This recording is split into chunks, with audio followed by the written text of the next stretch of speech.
What would you say if I told you I took the MCAT 5 times and still got accepted to medical school? Yeah, 5 times. But come on, let me bring you in on my journey and tell you how I got this done.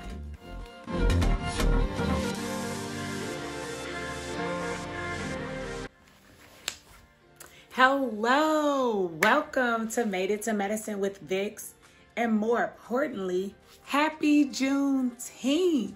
I am Black every day, but today I'm blackity black. I just want to get right into things and welcome you into my world. Let's go. I grew up in a house with pastors. Both my parents are pastors. I grew up on the south side of Chicago, and I always had a desire, a yearning to serve, but I knew that ministry wasn't quite it for me. As a child, my pediatrician, she cared about me more than my physical well-being, but also my social development, my mental health, the whole person. That was the first time I was introduced to holistic care. And then going into 8th grade was when this one fine, handsome man told me that it was a beautiful day to save lives. But to me, that didn't just mean it was a beautiful day to save lives on television. It was a beautiful day to save lives and give back to my community to prevent hypertension, high cholesterol, diabetes, all of these things that plague Black and brown communities, especially on the south side of Chicago, living in food deserts. So I knew that health and healthcare was multifaceted, and it was going to take more than just going to a doctor's office, but it entailed looking at environmental factors that were impacting people's lives. But that was just like young me. But in high school, I don't know, I was always good in chemistry and I was good in math. So I just figured that this road to medicine was going to be super easy for me. Wrong, not so much. And I performed really well in high school, but in college, things got really difficult. And I'm talking so difficult to the point that before I even started classes freshman year, my advisor told me that I ought to seek another profession. Being a doctor wasn't for me, that I wasn't well suited to enter that field. He didn't even know me though. It was orientation, maybe day 2 or 3 of 5. How can you crush an 18-year-old's dreams like that when I knew since the age of 10 that I, little old me, wanted to be a physician, that I wanted to give back to those who looked like me, who came up in the same culture, the same hood as me. How are you going to crush my dreams like that? That's rude. So I had to seek out another advisor. I knew that medicine was for me, but I didn't quite know the route I needed to take to get to the place that I am right now, right? So what was I supposed to do? The second advisor that I solicited, handpicked, well, my brother really handpicked her because we both went to the same school. She told me, based on your grades that you're getting right now, you're gonna have to do a post-baccalaureate program. What's that? In my mind, you go to college for 4 years. Then you go to medical school for 4 years. You do residency, you do a fellowship, and then you're a full-blown attending. Post-bacc, what's that? How am I supposed to know that I was gonna need this detour? But little did I know that this detour was what was going to equip me with all of the tools, the skills, the study strategies, the discipline, the drive, the desire that I have now. But as an 18-year-old, maybe 19 at the point, that sound like crazy talk to me. But it wasn't too crazy when I got that first chemistry quarter grades, C-. I said, I'm gonna work harder. I'm gonna get a tutor, not really understanding how to study, but I'm gonna get a tutor.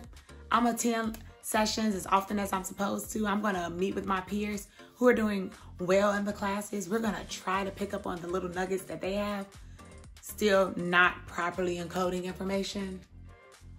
Yeah, I got a C- again. By the final quarter, spring quarter, y'all, I worked so hard. Like, I was actually in the library trying to study, and I got a C. Okay, so what's this post-bacc thing you said again? Because you might be on to something. I then transferred to the School of Communication, which was where I declared a major of Communication Sciences and Disorders. Super non-traditional science, but it was still science. I had smaller class sizes, was able to develop a close personal relationship with my professors, and work in clinics with students in the audiology clinic or in the learning disabilities clinic. I was able to develop these people skills, even though my academics were not quite where they needed to be. I decided to work on me, to do what was best for me in that moment, right? Because we care so much about other people that sometimes we put ourselves on the back burner. Not this time. I was gonna do it all for me and what was in my best interest. So not only was I building clinical skills, working with people in the audiology or the learning disorders lab, I also decided to invest in my well-being, my mental health, and further build my social cues. So I joined the Black Student Union, the Gospel Choir, Alpha Kappa Alpha Sorority Incorporated. I joined a dance group. Like, all of these things were of interest to me. It helped me mentally. It helped me to garner relationships with my peers, with the faculty mentors. Honestly, it's what made college college. It's how I built lifelong friendships with the people I bonded in over student organizations. Of course, we go to school to be students, but we are also people. We are humans, and we want to further develop and grow into the full adult that we're supposed to be one day. So don't neglect yourself. Don't neglect yourself mentally, physically, emotionally. Pour into all of that as much and as hard as you're working on your academics. Because at the end of the day, it's you who medical schools want to see, want to learn, and want to understand, want you to become part of their family. Not just the stats or not just the numbers on your paper or on your application. They really want to get to know you. So who are you? I'm telling you who I am. I am from the South Side of Chicago. We are some of the toughest people that you'll ever meet. We pick ourselves up when we experience failure. We dust our shoulders off and we keep going. We find a way to get it done. Find a way to get it done. I know you can. After 5 MCAT tries, I finally found a way to get it done. After 3 application cycles, I found a way to get it done. After 3 post-baccalaureate programs, I found a way to get it done. And it wasn't by myself. It wasn't because I didn't think I needed help or that I was highfalutin and I was better than other people. If anything, I realized that we are truly better together and that teamwork indeed makes the dream work. Hit up those pre-med buddies, that mentor, hit me up. We are all in this together. We're gonna get through this journey, build these relationships, build a community, a trusting community, so that we can collaborate and form unity. This is what it's all about to me. Giving back and being a mentor to those who aren't really sure about the next steps on their journey, because there was a lot of things I didn't know.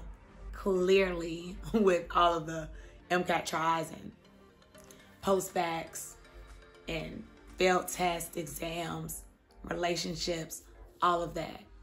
But it's who I am today. So if there's one thing that I could tell you to do, don't be afraid to ask for help. Asking for help makes you strong. So get up and let's do it now. Thanks so much for tuning in to the first episode of Made It to Medicine with Vix. Come back next week so you can hear all about why I had to enroll in post-baccalaureate programs and the 3 different programs that I actually was enrolled in, what I learned, what I gained, how it impacted me, and just how it further made me me. So yeah, I will see you next time. Bye.